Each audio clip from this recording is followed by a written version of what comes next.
الثواب الوافيات، ويبارك لنا ولكم في أولادنا وأولادكم، واجعلهم من أبر الأبناء بالآباء والأمهات. السلام عليكم ورحمة الله وبركاته. Al-Habib Abdullah bin Abdurrahman Al-Mahdur, beliau membuka ceramahnya dengan memuji kepada Allah Subhanahu wa Ta'ala yang dengan kenikmatannya kebaikan-kebaikan menjadi sempurna, dan dengan barokah daripada Nabi Muhammad SAW, semoga kita semua bisa selalu beramal soleh, bisa selalu berbuat baik dalam kehidupan kita semuanya, dan kita mohon mudah-mudahan anak-anak kita semuanya dijadikan anak-anak yang sholihin, anak-anak yang baik, yang bertakwa kepada Allah Subhanahu wa Ta'ala. Sekaligus mudah-mudahan anak yang dilahirkan daripada sahibil hajah yang saat ini kita berkumpul menghadiri akikahnya, semoga menjadi putri yang salihah, yang taat kepada Allah, yang alimah, yang ahli ibadah, dan mudah-mudahan kelahirannya menjadikan keberkahan, kebaikan bagi kedua orang tuanya, bagi kerabatnya, bagi keluarganya, dan anak-anak kita semuanya semoga dijadikan anak-anak yang berbakti kepada orang tua, dan kita semua juga semoga menjadi anak-anak yang berbakti kepada kedua orang tua kita. Amin ya rabbal alamin. Sallallahu alaihi wa alihi wa sallam, man a'tahu Allah subhanahu wa ta'ala thalath min al-banat fa akramahunna wa ahsana tarbiyatahunna kana ma'i fil jannah. Qala as-sahaba aw ithnatayn, qala ithnatayn, qala walau kunna wahida laqala wahida. فإن ذلك فيه الأجر العظيم من المولى الكريم. يكون المال زينة الحياة الدنيا وزينة الآخرة إذا أنفق في طاعة الله، ويكون البنون زينة في الحياة الدنيا وزينة في الآخرة إذا أنت أحسنت التربية لهم وعلمتهم شرع النبي محمد، أدب النبي محمد، خلق النبي محمد صلى الله عليه وآله وسلم، فحينئذ تسعد بهم في الدنيا وفي يوم القيامة. Nabi SAW pernah bersabda, barang siapa yang dianugerahi oleh Allah Subhanahu wa Ta'ala 3 anak perempuan, kemudian dia memuliakan 3 anak perempuan tersebut, maka Nabi menyatakan orang tua tersebut akan bersamaku di dalam surganya Allah Subhanahu wa Ta'ala. Sebagian sahabat bertanya, kalau cuma 2 anak perempuan gimana ya Rasulullah? Maka Nabi Muhammad berkata, walaupun 2 perempuan juga, jika dia memuliakannya, maka dia akan bersamaku dalam surga Allah. Sebagian menyatakan, kalaupun sahabat tadi bertanya, kalaupun 1 gimana ya Rasulullah? Maka jawabannya Nabi, insya Allah juga akan sama, kabar gembira, dia akan bersamaku dalam surga Allah. Demikianlah ketika orang itu menggunakan kenikmatan Allah Subhanahu wa Ta'ala, diberikan anak oleh Allah Subhanahu wa Ta'ala yang merupakan nikmat, kemudian dia didik anak tersebut dengan baik, dia ajari adabnya Nabi Muhammad, tuntunannya Nabi Muhammad, akhlaknya Nabi Muhammad, maka anak tersebut akan menjadi hiasan dunia akhirat bagi orang tersebut. Sama dengan ketika kita diberikan harta. Ketika kita diberikan harta, kita infakkan di jalan Allah Subhanahu wa Ta'ala, maka harta tersebut akan menjadi hiasan bagi kita dunia akhirat dan menjadi sebab kita meraih keberuntungan dunia dan keberuntungan akhirat. La syakka anna al-aba wal ummahat idza addu ma 'alayhim fi haqq al-abna wal banat yas'aduna bihim fi ad-dunya wa fil ukhrayat. فمن تلك الحقوق أن يختار له الاسم الحسن وأن يربيه التربية الحسنة وأن يعق عنه يوم سابعه. وفي الحقيقة فيها أثر عن سيد البشر محمد، فهي من السنن المؤكدة العقيقة، فلهذا ندب إظهارها. نعم، فلهذا يقول النبي محمد صلى الله عليه وسلم الغلام أي والجارية مرتهن بعقيقته أن ينمو أمثاله في صحة وعافية.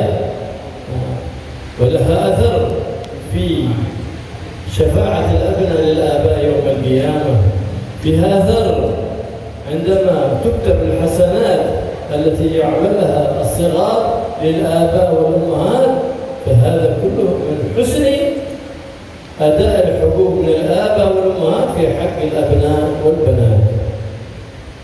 Orang tua itu ketika diberikan oleh Allah Subhanahu wa Ta'ala anak, kemudian dia didik dengan baik, maka akan menjadi sebab ayah dan ibu itu, orang tua, meraih keberuntungan di dunia, keberuntungan di akhirat.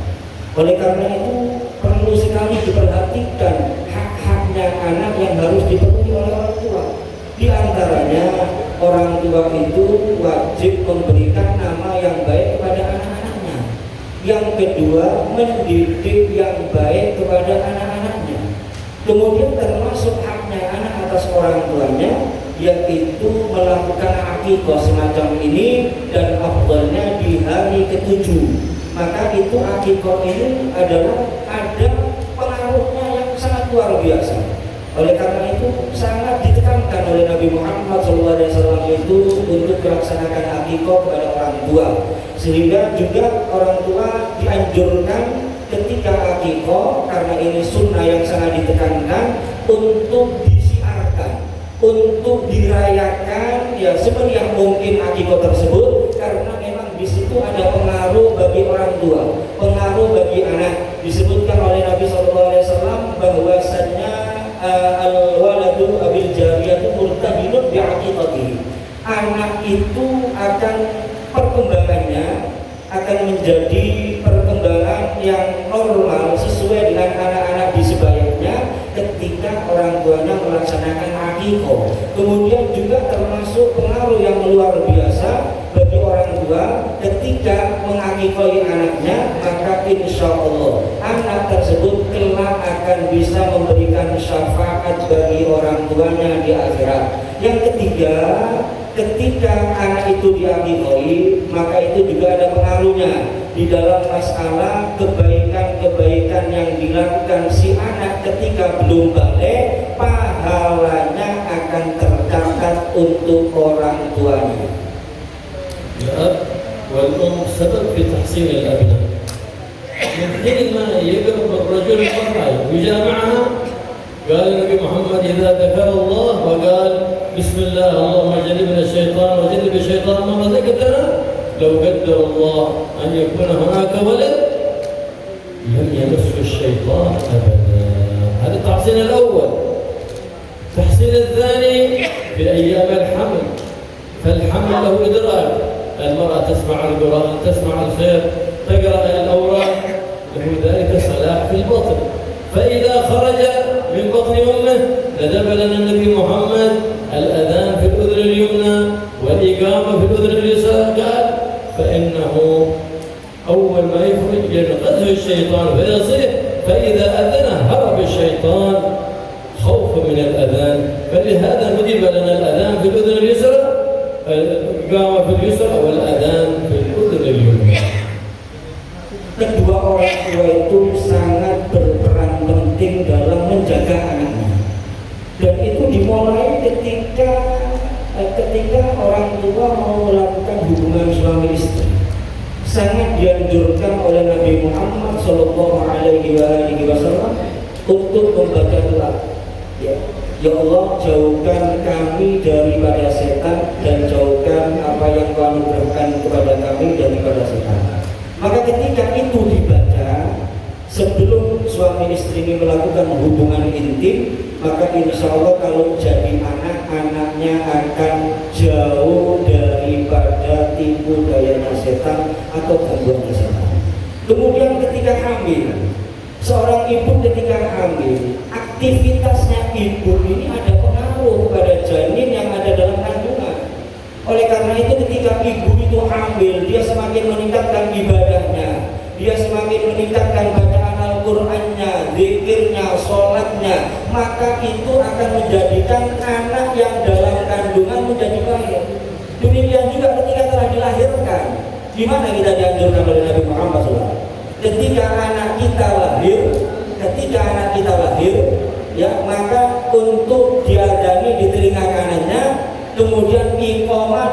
tangan kirinya. Kenapa? Karena anak baru lahir itu disentuh sama setan, disakiti atau diganggu sama setan, maka ketika dikumandangkan adzan di telinga kanan, iqamah di telinga kiri, setan akan menjauh dari anak yang baru dilahirkan tersebut.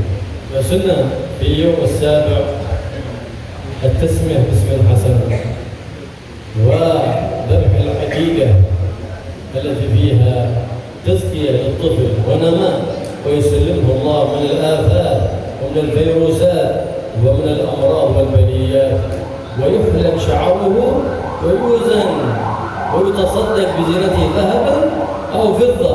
هكذا فعل النبي محمد صلى الله عليه وسلم في يوم السابع بسيدنا الحسن، ولما ولد سيدنا الحسين عق عنه بكبشين وسمى في اليوم السابع وحلق شعره وتصدق بزينة شعره. Oleh karena itu di hari ke-7 dianjurkan bagi orang tua satu memberikan nama yang baik kepada anaknya, kemudian mengakikoi si anak tersebut. Karena dengan akikoh tadi perkembangannya itu bisa baik anak tersebut sebagaimana normalnya anak-anak di usia sebayanya, dan dijauhkan dari penyakit, dari virus dan dari macam-macam. Insya Allah anak tersebut tumbuh dalam keadaan sehat walafiat, tumbuh dalam keadaan baik. Kemudian yang ketiga, sunnah juga untuk dicukur rambutnya. Ya, dicukur rambutnya di hari ke-7, kemudian ditimbang dengan emas atau perak disedekahkan. Demikianlah yang dilakukan Nabi Muhammad SAW ketika kelahiran cucu beliau Sayyidina Hasan bin Ali bin Abi Thalib. Demikian pula ketika lahir Sayyidina Husain bin Ali bin Abi Thalib, Nabi SAW mengakikainya dengan 2 kambing gibas. Kemudian juga dicukur rambutnya di hari ke-7, ditimbang dan bersedekah dengan timbangan rambut tersebut emas atau perak. أم سليم رضي الله تعالى عنها لما كانت حاملا عزمت في باطنها أنها إذا ولدت لن تطعم ابنها شيء حتى يصل ريق النبي محمد إلى جوفه. فلما قدر الله أن ولدت بعد ذلك قالت لزوجها أبو طلحة، قالت له خذ هذا الولد اذهب إلى النبي محمد صلى الله عليه وسلم وخذ هذه التمرات.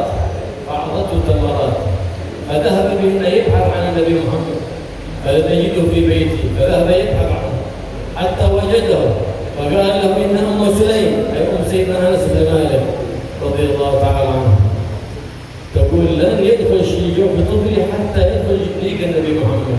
هكذا كانت محبته للحبيب الأعظم صلى الله عليه وسلم. لهذا كان أبناء المدينة يغبطون لأنه إذا كان أبنائهم ولدوا أول ما يصل جوفهم ريق النبي محمد صلى الله عليه وسلم. فجاءت بالتمرات فلاكهن ووضعهن في ذلك الطفل حتى لما مضى ذلك الطفل فقال صلى الله عليه وسلم متعجبا ملتزما حب الأنصار أو حب الأنصار حبهم أي محبوبهم. فقالت له إن أم سليم تقول لك أن تختار لابنها اسما، فاختار له اسم إبراهيم فسماه إبراهيم. هكذا كانوا يشاورون العلماء، يشاورون الصلحاء في تسمية أبنائهم. كانوا يحرصون على التبرك بآثار الصالحين بأن تدخل أجواف أطفالهم، لأن في ذلك أثر في صلاح الأبناء إذا كبروا فيما بعد. Disebutkan bahwasanya Ummu Sulaim radhiyallahu anha ketika hamil punya tekad yang kuat, nanti kalau lahir tidak akan saya masukkan ke dalam perut anak saya ini kecuali yang pertama kali adanya ludahnya Rasulullah sallallahu alaihi wasallam. Subhanallah, ketika lahir maka suaminya yang bernama Abu Talha membawa bayi dari Ummu Sulaim tadi untuk mencari Rasulullah SAW. Dicari di rumahnya sambil membawa kurma, beberapa biji kurma. Dicari di rumahnya Nabi Muhammad tidak ditemukan. Dicari di tempat lain sampai akhirnya Nabi Muhammad ditemukan. Maka berkatalah Abu Talha, Ummu Sulaim, ingin anak ini tidak masuk ke dalam perutnya segala sesuatu sebelum ludahmu ya Rasulullah yang masuk ke dalam perut si bayi ini. Maka akhirnya Nabi Shallallahu Alaihi Wasallam mengunyah kurma tersebut, kemudian kurma tersebut dimasukkan mulut ke si bayi ini. Si bayi ini bergerak lisannya, lidahnya mengunyah kurma tersebut sampai akhirnya Nabi Shallallahu Alaihi Wasallam tersenyum melihat itu, dan Nabi menyatakan yang dicintai oleh orang-orang Ansor penduduk Madinah adalah kurma yang dicintai, dan mereka semuanya akhirnya iri dengan apa yang dilakukan oleh Ummu Sulaim. Para penduduk Madinah, orang-orang Ansor iri, sehingga mereka semuanya kalau bayinya lahir tidak mau kemasukan apa-apa terlebih dahulu ke dalam perut bayinya kecuali lidah atau kecuali ludahnya Nabi Muhammad Shallallahu Alaihi Wasallam. Karena memang begitulah yang ngambil bekasnya, barokahnya orang-orang soleh itu akan memberikan pengaruh yang luar biasa untuk anak-anak kita ataupun untuk diri kita, sehingga mereka orang-orang zaman dahulu mereka sangat perhatian untuk bisa mengambil bekas barokah daripada orang-orang soleh. لما ولدت سيدتنا مريم ولدت بها أمها حنة فكانت تظن ذكرا فإذا هي أنثى فحمدت الله سبحانه وتعالى لأن ما أعطاك الله كله زين. الذكر نعمة والأنثى نعمة، ثقلهن على الأرض ورزقهن في السماء. هذا غير ما تخرج الأنثى إلا وينادي منادي الحق سبحانه وتعالى لأبيها يقول لها اخرجي وأنا عون لأبيك، فإذا خرج الذكر يقول اخرج وأنت عون لأبيك، وعون الله أعظم من عون المخلوق. Ketika Hannah melahirkan Siti Maryam, ibu dari Nabi Isa alaihissalam, maka pertama kali dikira yang lahir laki-laki, ternyata yang lahir perempuan. Tapi tetap Hannah memuji kepada Allah, bersyukur kepada Allah Subhanahu wa Ta'ala, karena hakikatnya sama. Punya anak laki, punya anak perempuan itu sama saja. Itu semuanya nikmat dari Allah yang Allah berikan kepada kalian, itu semuanya adalah nikmat dan kebaikan dari Allah Subhanahu wa Ta'ala. Kemudian ketika Siti Maryam tadi itu ternyata perempuan yang diberikan oleh Allah Subhanahu wa Ta'ala, maka disebutkan ketika orang punya anak perempuan itu memang di dunia ini berat, tapi rezekinya sudah dijamin oleh Allah Subhanahu wa Ta'ala. Sehingga disebutkan dalam sebagian riwayat kalau yang lahir anak perempuan itu ada yang menyeru, ngasih pengumuman kepada orang tuanya, ya, mengasih perintah kepada bayi yang akan keluar tadi itu dari rahim ibunya, keluarlah kamu wahai bayi perempuan, dan rizkinya dan rizki kamu ditanggung oleh Allah, dijamin oleh Allah Subhanahu wa Ta'ala. Keluarlah kamu wahai bayi perempuan, dan aku, ya Allah yang menyatakan, dan aku adalah yang akan menolong orang tuamu, menolong ayahmu. Keluarlah kamu dan aku yang akan menolong orang tuamu dalam urusan rezeki. Tapi kalau yang lahir bayi lagi, keluarlah kamu wahai bayi dan kamu tolonglah orang tuamu.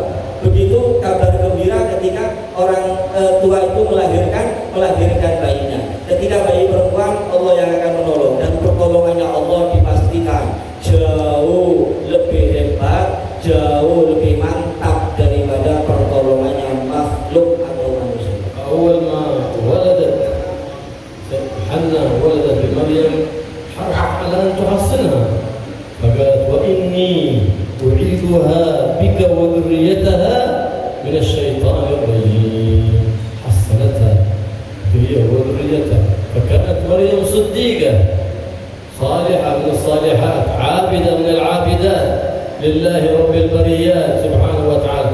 فندب لنا النبي محمد أننا إذا ولد المولود أن نقرأ هذه الآية عليه حرصا على تحصينه حتى لا يمسه شيطان.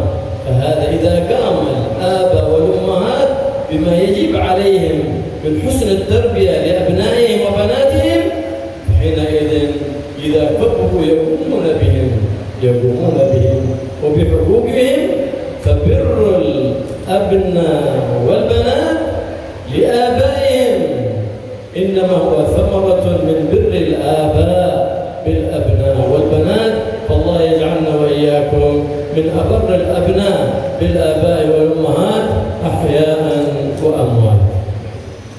Ketika lahir Siti Maryam, maka ibunya Hana itu berusaha melindungi, sehingga yang dibaca, doa yang dibaca di saat itu, wa inni u'idzuha bika wa dzurriyyataha minasyaitonir rajim, dan saya berlindung denganmu, untuknya dan untuk keturunannya dari gangguan setan yang terkutuk. Ini doa yang keluar dari mulutnya Hana, ibunya Siti Maryam, dalam rangka melindungi anaknya dan keturunannya, dan dijabahi oleh Allah Subhanahu wa Ta'ala. Siti Maryam menjadi orang yang punya kedudukan yang tinggi di sisi Allah Subhanahu wa Ta'ala, mendapatkan as-siddiqiyah al-kubra, menjadi orang yang abidah, yang luar biasa, yang melahirkan Nabi Isa alaihissalam. Ya, kemudian begitulah orang tua itu.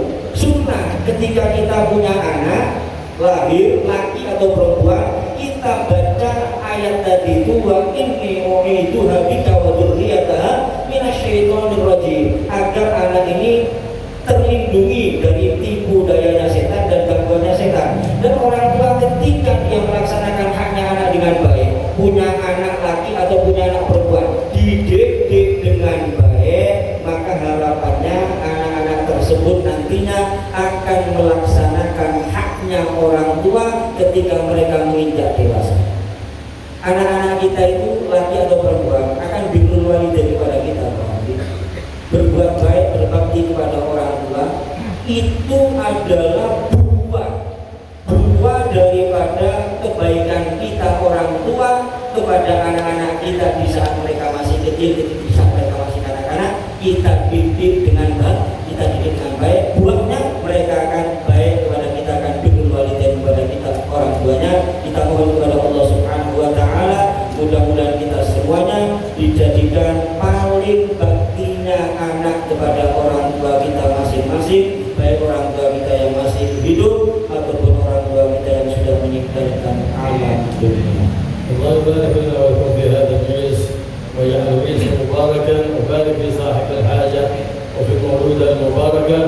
Ya Allah yajma'hum hum wa awladahum wa 'ailatahum 'ala al-mahabbah was-sakinah wal-ra'fah wal-rahmah, wa yahfazhum min 'ayn al-'ainin wa yahfazhum min 'ayn al-'ainin wa hasad al-hasidin wa sihr al-sahidin, wa yahfazhum من كل أذية وكل بلية، ويجمعنا وإياكم وإياهم في خير وعافية، ويلطف بنا وبكم بألطاف الخفية الظاهرة، ويجعل حاجاتنا وحاجاتكم مقضية بجاه النبي محمد خير البرية صلى الله عليه وآله وصحبه وسلم. الحمد لله.